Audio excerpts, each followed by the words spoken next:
नमस्कार साथियों, मैं नवीन आप सभी का बहुत बहुत स्वागत करता हूं समसामयिक की घटना चक्र के ऑफिशियल यूट्यूब चैनल पे। आज हम लोग क्लास को कंटिन्यू करेंगे। जैसे कि लास्ट लेक्चर में हम लोगों ने बात करी कि ग्राम समाज विकास जो एक नया विषय आपके लेखपाल एग्ज़ाम में ऐड किया गया है, ग्राम समाज विकास का अर्थ क्या है ये हमने लास्ट लेक्चर में जाना।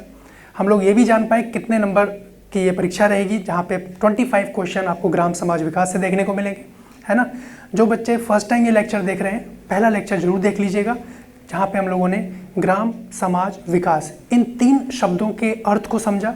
वो इम्पॉर्टेंट क्यों है गाइस? क्योंकि वहाँ से भी डायरेक्ट बेसिक प्रश्न एग्जाम में देखने को मिले हैं। तो आज हम लोग अपना सेशन शुरू करेंगे, जहाँ पे ग्रामीण प्रशासन घटक और कार्य, ये आपका पहला चैप्टर आप कह सकते हैं, जहाँ पे हम लोग लेखपाल, जो राजस्व लेखपाल है, चकबंदी लेखपाल है, दोनों के बारे में बात करेंगे। ठीक है, तो आप लोग तैयार हो जाएं, नोटबुक और पेन को लेके बैठें। जैसे जैसे मैं बता रहा हूँ वैसे ही नोट करते हुए चलिएगा, ताकि एक भी पॉइंट आपका स्किप ना हो। ठीक है, सबसे पहला पॉइंट कि भाई ग्रामीण समाज विकास, यहाँ पे विकास की बात हो रही है, और जब भी विकास की बात होगी तो उसके कुछ ना कुछ आयाम होंगे। ठीक है, अगर हम लोग बात करें कि ग्रामीण अवसंरचना में अगर विकास हमें करना है, तो उसके लिए जो भी कार्य किया जाएगा वो किसी ना किसी संस्था के माध्यम से किया जाएगा। ठीक है, कौन करेगा? कोई ना कोई संस्था इसमें करेगी। ठीक है, तो जो भी ग्रामीण अवसंरचना के विकास की बात की जाए तो संस्था कोई ना कोई कार्यरत होगी इसमें। और अगर हम लोग गांव के विकास की बात कर रहे हैं तो वहाँ पे जो संस्था होगी उसका नाम है स्थानीय स्वशासन। मैंने आपको लास्ट लेक्चर में छोटा सा ओवरव्यू दिया था इसके बारे में, और वहीं से हम लोग सेशन को कंटिन्यू कर रहे हैं। ठीक है, अब अगर स्थानीय स्तर पर हम लोग बात कर रहे हैं कि गाँव के विकास की, तो इसके लिए 3 खंड कहीं ना कहीं उत्तरदायी हैं। अब वो 3 खंड कौन है, यही हम लोगों को आज के इस लेक्चर में शुरू करना है। सबसे पहला पॉइंट गाइस कि एक तो ग्राम पंचायत। ठीक है, ग्राम पंचायत जो कि एक निचली इकाई के रूप में मानी जा रही है, और उसके साथ में खंड विकास अधिकारी, जिसका एक अधीनस्थ जो अधिकारी होता है, जो इसके अधीन कार्यरत होता है, ग्राम विकास अधिकारी। ठीक है, उसके बाद लेखपाल, जैसे कि हमने लास्ट लेक्चर में बात की थी कि लेखपाल का जो अधीनस्थ अधिकारी होता है, यानी जो राजस्व की वसूली कर रहा है, उसको बोला जाता है अमीन। मैं यहाँ पे लिख दे रहा हूँ, यानी जो राजस्व का अधिकारी होगा लेखपाल, और इसके साथ जो सहायक अधिकारी होता है उसको कहा जाता है अमीन। आप इसको जरूर नोट करें। तो यहाँ तक हम लोगों ने बात कर ली थी। ठीक है, तो अब हम लोग, मैंने आपको ये भी कहा था गाइस कि हम लोग इसको नीचे से ऊपर की तरफ चलेंगे। यानी सबसे पहले हम लोग लेखपाल के बारे में जाने कि लेखपाल के संदर्भ में राजस्व लेखपाल, चकबंदी लेखपाल के क्या क्या कार्य हैं, क्या क्या घटक हैं उसमें। उसके बाद खंड विकास अधिकारी के बारे में बात करेंगे, फिर अंततः हम लोग बात कर रहे होंगे ग्राम पंचायत के बारे में। यानी ये 3 सेगमेंट जान लेने के बाद हम लोग कह सकते हैं कि ग्रामीण प्रशासन घटक और कार्य लगभग हम लोग समाप्त कर चुके हैं, और यहाँ से हर पॉइंट में आपको प्रश्न देखने को मिलेगा। तो प्रयास आपका यही रहेगा कि जो जो चीज़ें आप समझें उसको रिवाइज करें। चलिए नेक्स्ट पेज पे हम लोग चल रहे हैं। देखिए लेखपाल, ठीक है, आप एक हेडलाइन दीजिएगा लेखपाल। जैसे कि मैंने आपको बताया कि आपकी ये जो भर्ती आई है ये राजस्व लेखपाल की है। ठीक है, तो राजस्व 2 तरीके के होते हैं। पहला पॉइंट, एक तो होते हैं राजस्व लेखपाल जो वैकेंसी आपकी आई हुई है, और एक होते हैं चकबंदी लेखपाल। दोनों में डिफरेंस क्या है उसी के ऊपर हम लोग बात करेंगे। बट सबसे पहले हम लोग राजस्व लेखपाल के बारे में जानेंगे, क्योंकि यही आपका एग्जाम भी है। ठीक है, अब देखें यहाँ पे कि अब जो राजस्व लेखपाल है, या जो लेखपाल जो टर्म है, ये इसके संदर्भ में क्या क्या प्रश्न देखने को मिल सकते हैं। देखिए गाइस, कोई भी विषय अगर आप लोग तैयार कर रहे हैं तो मेजरली आपके 5 विषय हैं: इतिहास, संविधान जिसको आप राजव्यवस्था पॉलिटी कह रहे हैं, है ना, उसके बाद आपका भूगोल, उसके बाद अर्थव्यवस्था और सामान्य विज्ञान। तो यानी कोई भी विषय अगर आप लोग तैयार कर रहे हैं, चाहे करंट अफेयर है, चाहे ये विषय है, तो हर विषय का कोई ना कोई इतिहास होगा, हर विषय का कोई ना कोई भौगोलिक परिप्रेक्ष्य होगा, संवैधानिक रूप से कोई ना कोई मामला सामने होगा, और अगर सामान्य विज्ञान से संबंधित कोई चीज़ है उसमें, और अर्थव्यवस्था से संबंधित कोई चीज़ है, यानी इन सब का समग्र रूप आपको इस इंटीग्रेटेड अप्रोच के साथ तैयारी करनी है, ताकि कोई भी प्रश्न आप लोग वहाँ पे स्किप ना करें। तो जैसे कि मैंने आपसे कहा कि लेखपाल कहते किसको हैं, जरा ये समझिए कि ये ग्राम स्तर के अधिकारी को हम लोग लेखपाल कहते हैं। पहला पॉइंट आप लोग मेंशन करेंगे कि ग्राम स्तर के अधिकारी को लेखपाल कहते हैं। ठीक है, गांव के स्तर का अधिकारी होता है। अब प्राचीन समय की बात करें तो प्राचीन समय में लेखपाल को किस नाम से जानते थे गाइस? पटवारी। आप लोग देखते हैं गांव देहात में अभी भी ये शब्द यूज़ किया जाता है, भाई पटवारी साहब आ गए। तो यानी प्राचीन समय में इसको पटवारी कहा जाता था, जो आज वर्तमान में लेखपाल कहा जाता है। अब यहाँ से प्रश्न कैसा है वो समझिए। देखिए, पटवारी पद के सृजन में 2 प्रश्न बनते हैं गाइस, बहुत इंपॉर्टेंट, और यही पे बच्चा गलत कर देता है। तो मैं चाहूंगा कि आप लोगों का गलत नहीं होना चाहिए। तो पटवारी पद जो है, जो पोस्ट है, इसका सृजन, यहाँ पे 2 प्रश्न बनेंगे, ध्यान रखेंगे। पहला प्रश्न ये है और दूसरा प्रश्न ये है। पहला प्रश्न क्या बोल रहा है कि पटवारी पद का सृजन किसके शासनकाल में हुआ। ध्यान रखेंगे, पहला प्रश्न है कि पटवारी पद का सृजन किसके शासनकाल में हुआ, तो शेरशाह सूरी। कौन थे शेरशाह सूरी? ये अफगान शासक थे, इनके बारे में आप जानते हैं, है ना, सुना है आपने नाम। शासनकाल, किसके शासनकाल में पटवारी पद का सृजन हुआ है, तो शेरशाह सूरी। नेक्स्ट प्रश्न जो यहाँ सामने आता है कि पटवारी पद का सृजन किसके द्वारा किया गया। पटवारी पद का सृजन किसके द्वारा किया गया, शब्दों का हेरफेर है, राजा टोडरमल। ये कौन है? ये राजस्व मंत्री थे उस दौरान। तो राजा टोडरमल, किसके द्वारा किया गया इस पद का सृजन, तो राजा टोडरमल के द्वारा। ठीक है जी, राजस्व मंत्री। एक प्रश्न मैं आपसे पूछना चाहूंगा, कमेंट सेक्शन में बताइएगा कि जो राजा टोडरमल हैं, ये राजस्व मंत्री हैं, किस मुगल शासक के अंतर्गत ये राजस्व मंत्री थे? ठीक है जी, हालांकि ठीक है, आसान प्रश्न है, बताइएगा आंसर। अब जरा एक चीज समझें, आपने 2 प्रश्न समझे कि पटवारी पद का सृजन किसके शासनकाल में, किसके द्वारा किया गया, आपके सामने आंसर है। अब पटवारी पद के जो कार्य हैं उसका विस्तार किया गया अकबर के द्वारा। ये इंपॉर्टेंट है गाइस, ध्यान रखना है आपको कि पटवारी पद के कार्यों का विस्तार किस मुगल शासक के द्वारा किया गया, तो अकबर। ठीक है, उसके बाद नेक्स्ट इंपॉर्टेंट प्रश्न यहां से बनता है कि पटवारी से लेखपाल नाम कब किया गया। बहुत इंपॉर्टेंट गाइस, 1952 में पटवारी से लेखपाल नाम कब किया गया, यानी अब वर्तमान में हम लेखपाल के नाम से जानते हैं। ठीक है, बोलचाल में पटवारी कह देते हैं, लेकिन आपका लेखपाल 1952 में कर दिया गया। ठीक है, अगला प्रश्न आता है इसके संदर्भ में, क्या बन के आएगा कि 1952 में लेखपाल, पटवारी से लेखपाल किया गया, उस समय राजस्व मंत्री कौन थे, तो चौधरी चरण सिंह। चौधरी चरण सिंह उस समय राजस्व मंत्री थे, यह आपको ध्यान रखना है। ठीक है जी, यहीं पे लेखपाल का सर्वप्रथम उल्लेख किया गया है, उत्तर प्रदेश भू राजस्व अधिनियम के अंतर्गत किया गया है, यह आपको यहाँ पे ध्यान रखना है। ठीक है, तो यहाँ पे जो प्रश्न बन सकते हैं लेखपाल से संबंधित, उसके ऊपर हम लोगों ने बात की है। ये अगर हम कहें तो थोड़ा हमने इसका इतिहास डिस्कस किया है, जहाँ से प्रश्न देखने को मिलते हैं, और बहुत जल्द हम लोग इसके प्रीवियस ईयर के प्रश्नों के ऊपर भी बात कर रहे होंगे, ताकि आप लोग जान पाएँ कि जो फैक्चुअल प्रश्न हैं वो कहीं ना कहीं इससे बाहर नहीं है। ठीक है, इसका स्क्रीनशॉट लीजिए, फिर हम लोग आगे बात करें। यह भी आप लोगों ने थोड़ा इतिहास जाना इसका लेखपाल के संदर्भ में, कि भाई किसको कहा जा रहा है, कब नाम में परिवर्तन हुआ, ये सारी चीज़ें। ठीक है, अब लेखपाल की नियुक्ति की बात करें कि लेखपाल की नियुक्ति कौन करता है, आप लोग जानते हैं, जो भर्ती जो UPSSC है। सबसे पहला पॉइंट कि उत्तर प्रदेश अधीनस्थ सेवा चयन आयोग, इसके द्वारा ये किया जाता है, इसकी नियुक्ति जो है। और इसकी नियुक्ति करते कौन है, बहुत इंपॉर्टेंट प्रश्न, जिला अधिकारी, जिसको SDM कहते हैं। जिला अधिकारी करेंगे या तो SDM करेंगे। ठीक है, जिला अधिकारी करेंगे या तो SDM करेंगे। अब जो SDM है, एक प्रश्न आया गाइस लेखपाल की भर्ती में कि SDM को निम्नलिखित में से किस नाम से जाना जाता है। बहुत इंपॉर्टेंट, मेंशन करेंगे, जैसे मैंने आपके सामने लिखा है, SDM को परगना अधिकारी के नाम से जाना जाता है। SDM को परगना अधिकारी, SDM को परगना अधिकारी के नाम से जाना जाता है, ये पॉइंट आपको ध्यान रखना है। ओके, अब लेखपाल की नियुक्ति के संदर्भ में हम लोग बात करें तो इसके नियुक्ति दस्तावेज का उल्लेख कहाँ किया गया है। लेखपाल की नियुक्ति के संदर्भ में जो इसके दस्तावेज हैं उसका उल्लेख किया गया है लेखपाल सेवा नियमावली 2006। ठीक है जी, ये ध्यान रखना है आपको, लेखपाल सेवा नियमावली 2006 में इसका उल्लेख है लेखपाल की नियुक्ति का। ठीक है, इसका स्क्रीनशॉट लीजिए। बिल्कुल स्टेप बाय स्टेप हम लोग चीज़ों को लेकर आगे चल रहे हैं, ताकि कोई भी कंफ्यूजन ना रहे। जितने प्रश्न बन सकते हैं या आए हुए हैं उन सब के ऊपर हम लोग बात करेंगे। अब जो लेखपाल है, आपने जाना इसके दस्तावेज, नियुक्ति दस्तावेज का उल्लेख कहाँ है, लेकिन जो लेखपाल जो फील्ड वर्क जो कार्य करता है उसके संदर्भ में कौन से दस्तावेज हैं। आपने नाम सुना होगा खसरा खतौनी, उसी के ऊपर हम लोग बात करेंगे, खसरा और खतौनी। ठीक है, हालांकि जब आप लोग ट्रेनिंग सेशन में जाइएगा तो वहाँ पे आप लोग इसको विस्तार से पढ़ेंगे, लेकिन कहीं ना कहीं अभी आपका टारगेट होगा कि एग्जाम को क्रैक किया जाए। क्लियर? तो देखिए, अगर खसरा की बात कर रहे हैं तो सबसे पहला पॉइंट यहाँ पे क्या बनता है गाइस, बेसिकली लेखपाल के जो कार्य हैं वो इसमें एंट्री करते हैं, है ना। जब आप लोग किसी क्षेत्र विशेष में जाके कार्य करेंगे तो आपको एक बही खाता टाइप दिया जाएगा जहाँ पे आप लोग एंट्री करेंगे, जिसमें खसरा, खतौनी ये शब्द वहाँ पे यूज़ होते हैं।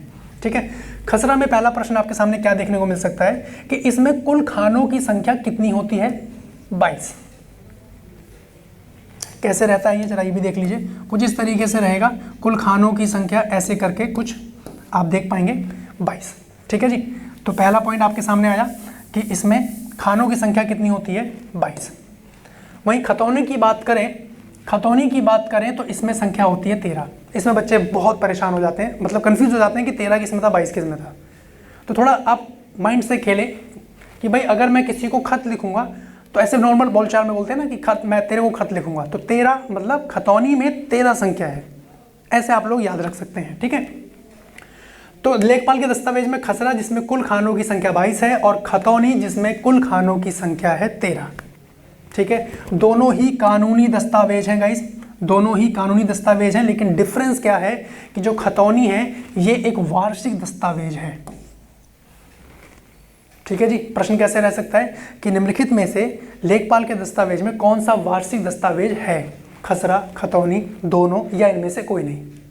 ठीक है, तो आपका रहेगा खतौनी, यानी ये वार्षिक दस्तावेज है। उसके बाद इसमें लेखपाल के द्वारा रिकॉर्ड तैयार किया जाता है। अब रिकॉर्ड में क्या क्या मेंशन करेंगे लेखपाल? देखिए, जो भी फसल के बारे में जानकारी है, भूस्वामित्व मैप, यानी जो भी भूमि है उसकी, उसको मैप डायग्राम के रूप में, और भूमि का नंबर, किस नंबर पे अलॉट है वो भूमि, उसके संदर्भ में जानकारी रहेगी। उसके बाद अन्य विवरण इसमें देखने को मिलते हैं। ठीक है जी, तो लेखपाल के खसरा के संदर्भ में इतने पॉइंट मैं चाहूँगा आप लोग ध्यान रखें। खतौनी के संदर्भ में 13 कुल खानों की संख्या, कानूनी दस्तावेज और वार्षिक दस्तावेज है, और लेखपाल के द्वारा प्रत्येक वर्ष, भाई वार्षिक दस्तावेज है तो प्रत्येक वर्ष इसको अपडेट भी किया जाता है। ठीक है, अब इसमें क्या अपडेट करते हैं, तो जितना भी भू स्वामित्व अधिकार है उसी के वर्णन का इसमें किया जाता है, और किसान स्वामित्व रिकॉर्ड बेसिकली इसके अंतर्गत रखा जाता है। क्लियर है यहाँ तक? तो अगर आपके सामने प्रश्न आया कि खसरा के संदर्भ में लेखपाल के दस्तावेज और खतौनी के संदर्भ में, तो आप लोगों को चीज़ें यहाँ पे ये ध्यान रखनी है। इसका स्क्रीनशॉट लीजिए। चलिए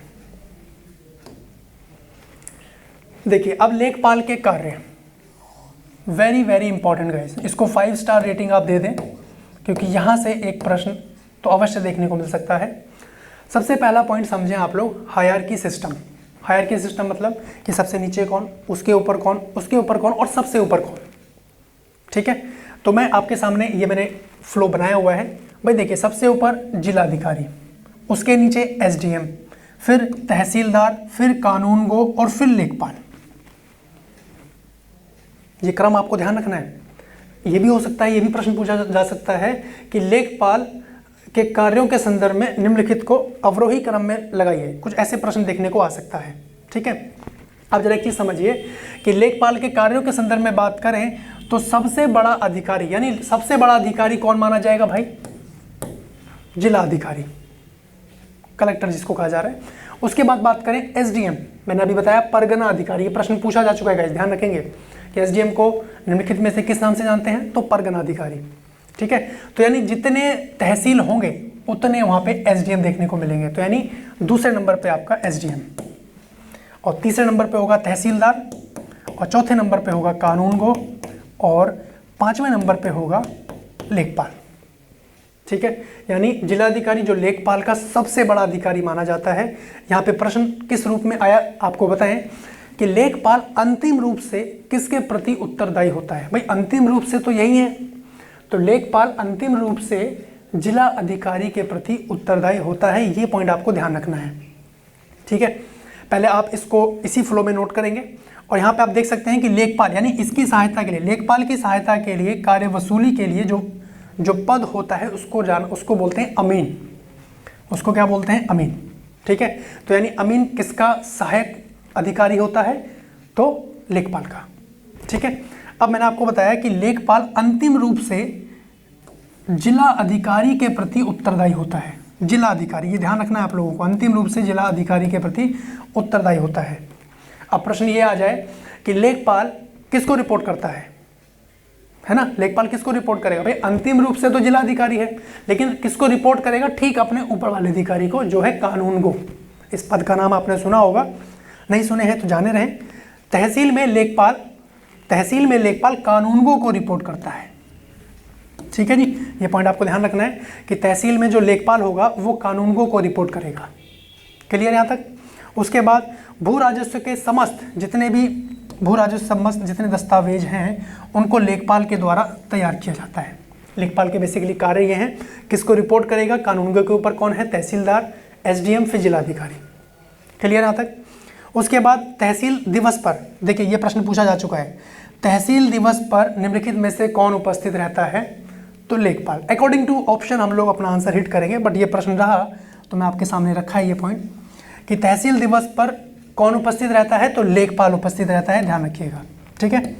उसके बाद बात करें, भूधारकों को उनके भूमि राजस्व के समस्त लेखा जोखा से ये अवगत कराता है। भूधारकों को मतलब आपकी कोई भूमि है, ये आपकी कोई भूमि है और अगर आपको इसके संदर्भ में कोई जानकारी चाहिए, कोई भी लेखा जोखा आप जानना चाहते हैं, तो हम लोग लेखपाल से मिलेंगे, है ना। कोई भी भूमि से संबंधित मामला होता है, लैंड फॉर्म से संबंधित मामला होता है, तो कहीं ना कहीं उसके लेखा जोखा से अवगत कराता है कौन, लेखपाल। लेखपाल का कार्य ये है। ठीक है जी, इसका स्क्रीनशॉट लीजिए, बहुत इंपॉर्टेंट पॉइंट्स हैं, यहाँ से प्रश्न देखने को मिलते हैं, एक भी पॉइंट आपको छोड़ना नहीं है। ठीक है, ये क्रम आप लोगों को ध्यान रखना है। टॉप नंबर पे जिलाधिकारी, एसडीएम, तहसीलदार, कानूनगो, फिर अंत में लेखपाल। ठीक है, ये यहाँ तक क्रम आपको ध्यान रखना है। आगे बात करते हैं, स्क्रीनशॉट ले लिया होगा आप लोगों ने।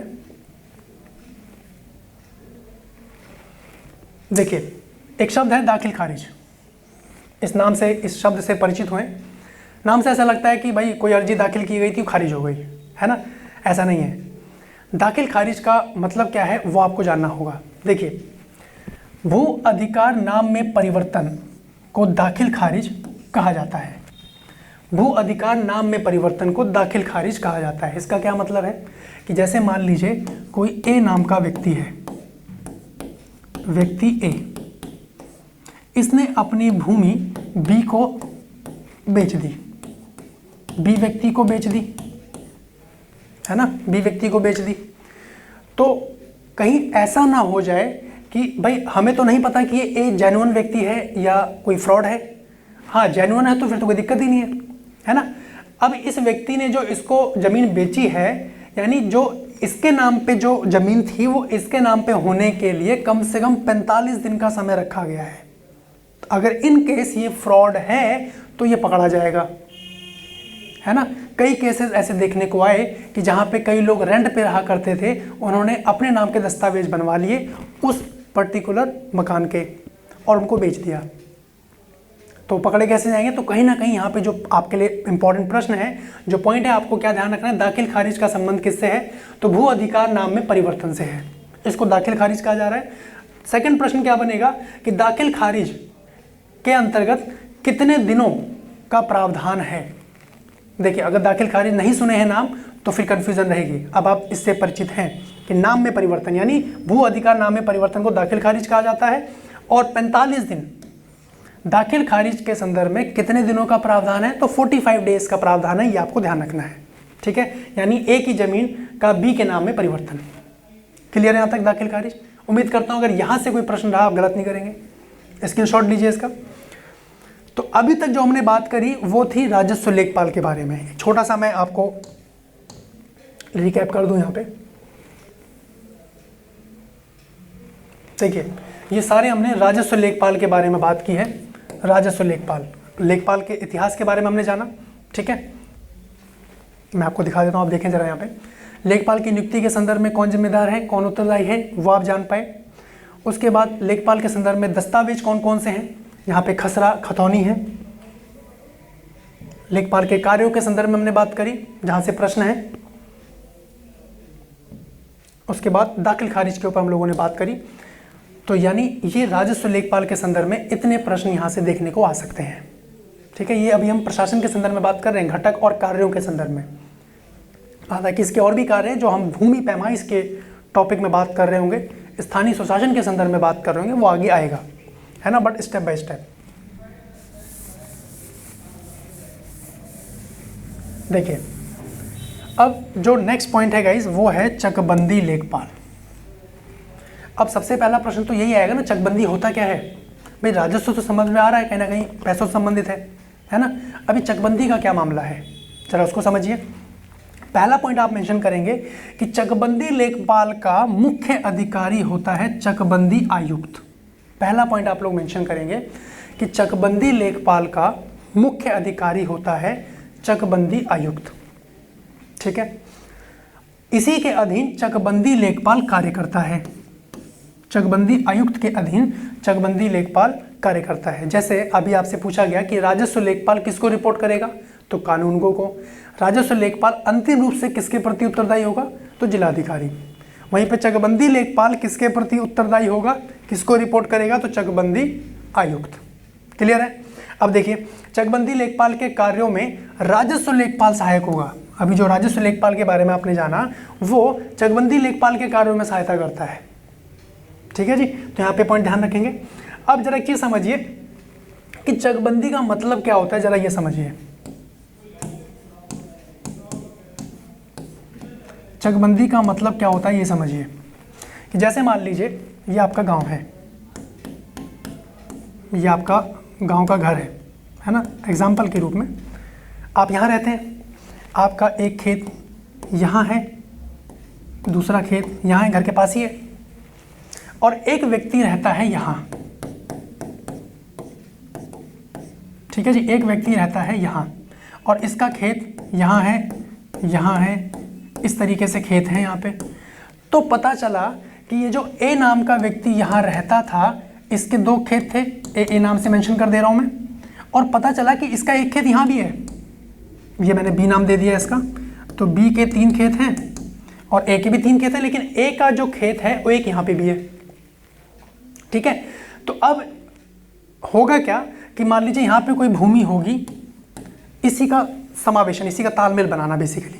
तो होगा क्या कि जो लेखपाल क्या कार्य करेगा कि इसके सामने एक प्रावधान रखा जाएगा कि भाई आप अपनी ये वाली ज़मीन के बदले ये वाली ज़मीन का स्थानांतरण कर लीजिए। फिर पता चला कि ये ज़मीन तो सी की है, समझ पा रहे हैं? थोड़ा कॉम्प्लिकेशन हो सकता है लेकिन प्रोसीजर यही है।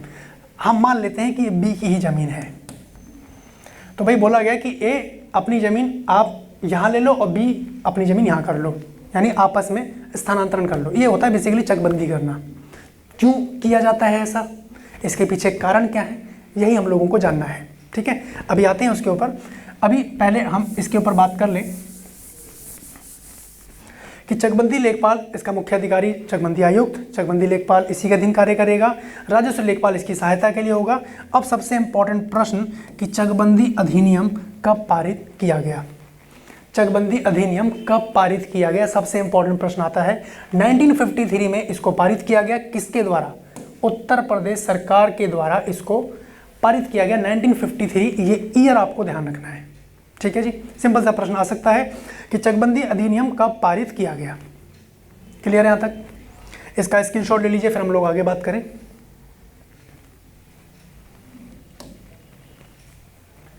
अच्छा, अब चकबंदी का थोड़ा ओवरव्यू, थोड़ा आइडिया तो आप लोगों को हो गया कि चकबंदी बेसिकली होता क्या है। अब चकबंदी की आवश्यकता क्यों पड़ी भाई, क्यों हम उसकी भूमि को इधर उधर कर रहे हैं।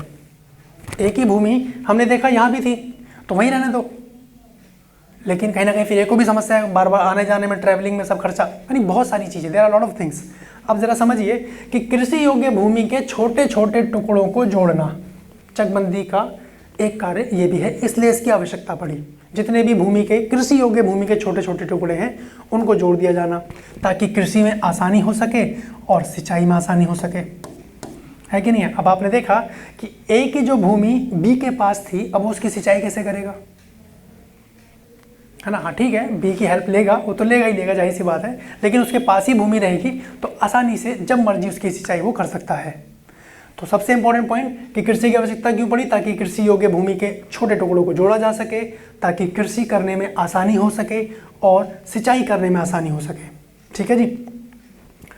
अब सबसे इंपॉर्टेंट पॉइंट यहाँ पे समझें कि जो चकबंदी है, यानी जो भूमि है, उसकी कीमत का निर्धारण कैसे होता है।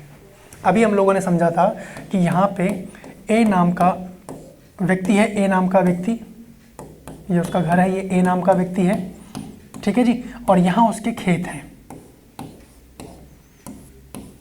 ये हमने मान लिया उसके खेत हैं। सबसे इंपॉर्टेंट पॉइंट अब आप समझने जा रहे हैं कि भूमि की कीमत का आधार होगा क्या, तो वो होगा चकबंदी। भूमि की कीमत का आधार क्या होगा, चकबंदी होगा। ठीक है, नए टर्म्स हैं, नया विषय है, तो मेरा पूरा प्रयास रहेगा धीरे धीरे इसको समझा जाए।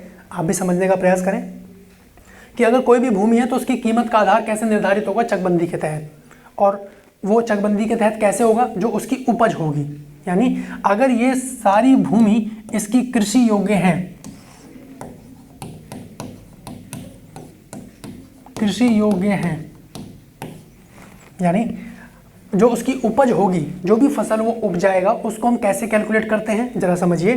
4 आना, 8 आना, 12 आना, 16 आना, कुछ इस फॉर्मेट में इसको कैलकुलेट किया जाता है। ठीक है जी।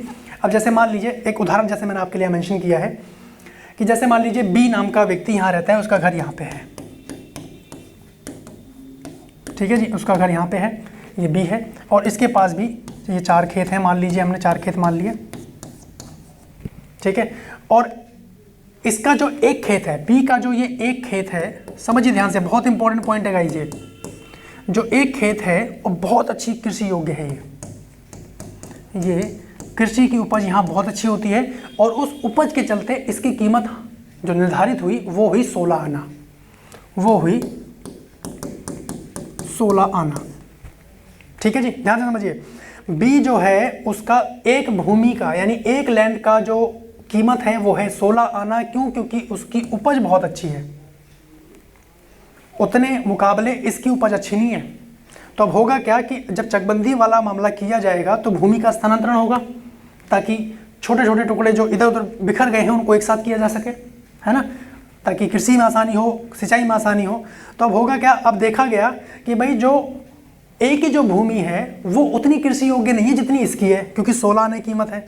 फिर पता चला इसके तो हर इसकी कीमत 4 आना है, इसमें प्रत्येक की कीमत 4 आना है, तो टोटल मिला के कितना हो गया, 16 आना। तो अब होगा जब स्थानांतरण होगा तो एक भूमि बी यानी एक भूमि ए को अगर दी जा रही है तो बी उसकी 4 भूमि लेगा। समझ पाए कैलकुलेशन भाई? तभी तो हिस्सा बराबर होगा, है कि नहीं है? फिर भी डाउट रहे तो कमेंट सेक्शन में कमेंट कीजिएगा, इसको दोबारा रिकैप कर दिया जाएगा। मैंने आपसे कहा कि बी का जो एक भूमि है वो बहुत अच्छी खासी कृषि योग्य भूमि है जिसकी कीमत है 16 आना। इसकी भी 16 आना है, इसकी भी 16 आना है, इसकी भी 16 आना है। फिर पता चला कि भाई एक ही जो कृषि योग्य भूमि है उसकी कीमत तो 4 आना ही है जी। तो अगर हम लोग इसका चकबंदी कर रहे हैं तो हमें कहीं ना कहीं इसकी एक भूमि अगर हम स्थानांतरित कर रहे हैं तो हमें उसकी 4 भूमि लेनी होगी। ये है, क्लियर है जी? यहाँ तक उम्मीद करता हूँ क्लियर हो गया होगा।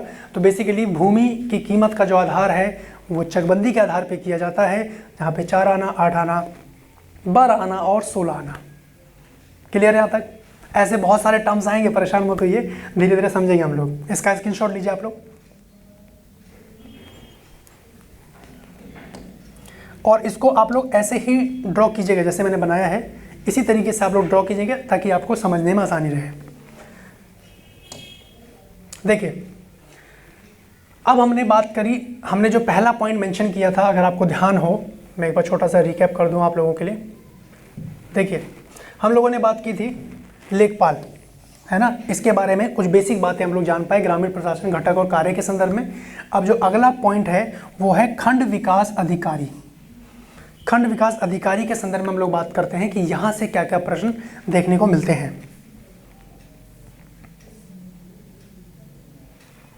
नेक्स्ट हेडलाइन दीजिएगा, खंड विकास अधिकारी। अब ये होता क्या है, इसके संदर्भ में क्या क्या चीजें हमें एग्जाम पॉइंट ऑफ व्यू से ध्यान रखनी है, उसके ऊपर बात करते हैं। देखिए, खंड विकास अधिकारी यानी होता क्या है, जरा एक चीज समझिए कि ये कोई जिला है, ये एक जिला है, हमने मान लिया प्रयागराज है, प्रतापगढ़ है, कोई भी एक जिला आप मान सकते हैं, ठीक है। अब ये अनेक विकास खंड में बटा होगा, ये जो जिला है ये अनेक विकास खंड में बटा होगा, 1 2 3 4 5 6 7 8 9 10 11 12, मान लीजिए 12 खंड में बटा हुआ है, ठीक है। तो जितने भी खंड स्तर, जितने भी इसमें खंड बटे हुए हैं, अब जरा ध्यान समझिए कि एक जिला जो है अनेक विकास खंड में विभाजित है और खंड स्तर पर विकास का जो मुख्य अधिकारी होगा उसी को हम लोग खंड विकास अधिकारी कहेंगे या खंड सचिव, इस दो नाम से इसको जाना जाएगा, मेंशन कर लीजिएगा, खंड सचिव, या तो हम लोग कहेंगे खंड विकास अधिकारी या तो खंड सचिव। यानी खंड स्तर पे जितने भी खंड बटे हुए हैं प्रत्येक खंड पे एक खंड विकास अधिकारी होगा जिसको खंड सचिव के नाम से जाना जा रहा है। ठीक है, उसके बाद अब इसके जो अधीनस्थ होंगे उनको बोला जाएगा ग्राम विकास अधिकारी, VDO, विलेज डेवलपमेंट ऑफिसर। इसकी भर्ती भी आती है गाइस, यूपी SSSC के अंतर्गत वीडियो की भी भर्ती आती है, वहाँ पे भी ये चीज़ें आपको पढ़नी पड़ेंगी, है ना। तो एक बार इसको तैयार कीजिए लेखपाल के लिए, उसमें आपका सिलेक्शन लीजिए, उसके बाद प्रयास करेंगे वीडियो के लिए भी, है ना। इस तरीके से आप लोगों की अप्रोच रहनी चाहिए, चीज़ें वही हैं, बस रिवाइज करना है आप लोगों को। तो हमने बात करी कि खंड विकास अधिकारी के संदर्भ में एक जिला कई खंडों में बटा हुआ है और प्रत्येक खंड का एक अधिकारी होगा जिसको खंड विकास अधिकारी के नाम से जाना जा रहा है या खंड सचिव के नाम से जाना जा रहा है। इसके अधीनस्थ जो होगा उसको बोला जाएगा ग्राम विकास अधिकारी यानी VDO। क्लियर है यहाँ तक? अब इसका कार्य क्या होगा, इसका कार्य क्या होगा खंड विकास अधिकारी का? तो खंड विकास अधिकारी द्वारा जिला अधिकारी को विकास के लिए सुझाव देना। जिला अधिकारी, ध्यान दीजिएगा, तो जो खंड विकास अधिकारी है ये किसके प्रति उत्तरदायी है? तो जिला अधिकारी। देखिए इनडायरेक्टली प्रश्न यहाँ से कई बार आ जाता है सामने, तो आपको ध्यान रखना है कि खंड विकास अधिकारी विकास के लिए सुझाव देगा किसको? तो जिला अधिकारी। ठीक है, इसको हाईलाइट करके लिखेंगे। फिर देखें कि जिला अधिकारी के साथ विकास की योजनाओं के निर्माण में भी सहायता करेगा। भाई कौन कौन सी प्लानिंग की जाए कि गांव का विकास हो सके, ये कौन इसमें हेल्प करेगा? खंड विकास अधिकारी। ठीक है, उसके बाद विकास की योजनाओं का क्रियान्वयन भी कौन करेगा? खंड विकास अधिकारी। और विकास से संबंधित समस्त जानकारी उच्च अधिकारियों को प्रदान करने की जिम्मेदारी भी किसके पास है?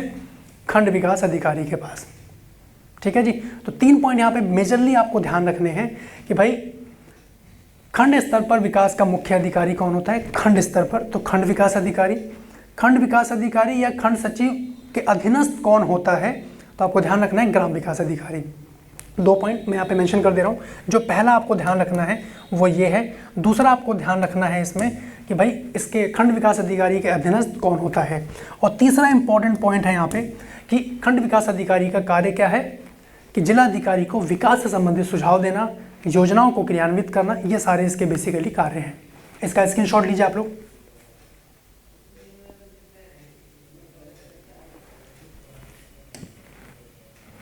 ठीक है, अब जरा एक चीज समझिए,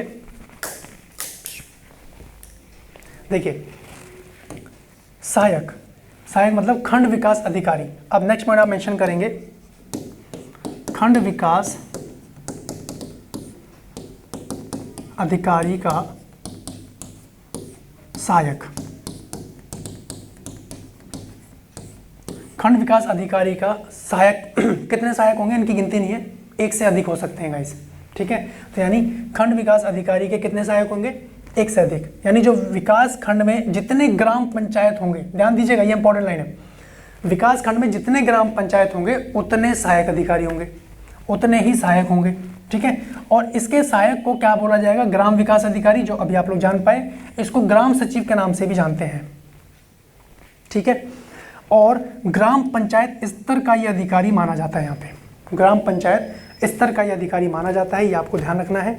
उसके बाद जो ग्राम सचिव है, जो ग्राम विकास अधिकारी है, ये अपना कार्य ग्राम प्रधान के माध्यम से करता है। अभी आप लोगों को याद हो 19 अप्रैल में ग्राम पंचायत और प्रधान, है ना, BDO, इन सब के इलेक्शन थे। तो जो प्रधान बने, जो ग्राम पंचायत या जिला पंचायत जो जीते, सबके अलग अलग प्रावधान थे। तो ग्राम प्रधान के माध्यम से कार्य करता है कौन? ग्राम विकास अधिकारी। यानी आपके गांव में जो भी प्रधान है उसके माध्यम से ग्राम विकास अधिकारी कार्य करेगा और ये हेल्पफुल रहेगा खंड विकास अधिकारी के। कैलकुलेशन समझ पा रहे हैं? इसको अच्छे से नोट करके रिवाइज करना है। अब जो ग्राम प्रधान है, अब देखिए यहीं से आपका नेक्स्ट टॉपिक जनरेट हो जाएगा। जो ग्राम प्रधान है वो स्थानीय स्वशासन का एक भाग होता है। अब यहाँ से आपका नेक्स्ट सेगमेंट शुरू हो जाता है गाइस। ठीक है, एक बार पॉइंट में आपको रिवाइज करूँ। पहला हमने बात करी लेखपाल के बारे में, यहाँ से क्या क्या प्रश्न बन सकते हैं, क्या क्या चीज़ें हैं। दूसरा हमने बात करी खंड विकास अधिकारी के बारे में, खंड विकास अधिकारी के बारे में बात करी। और जो तीसरा पॉइंट है वो आपका है स्थानीय सुशासन,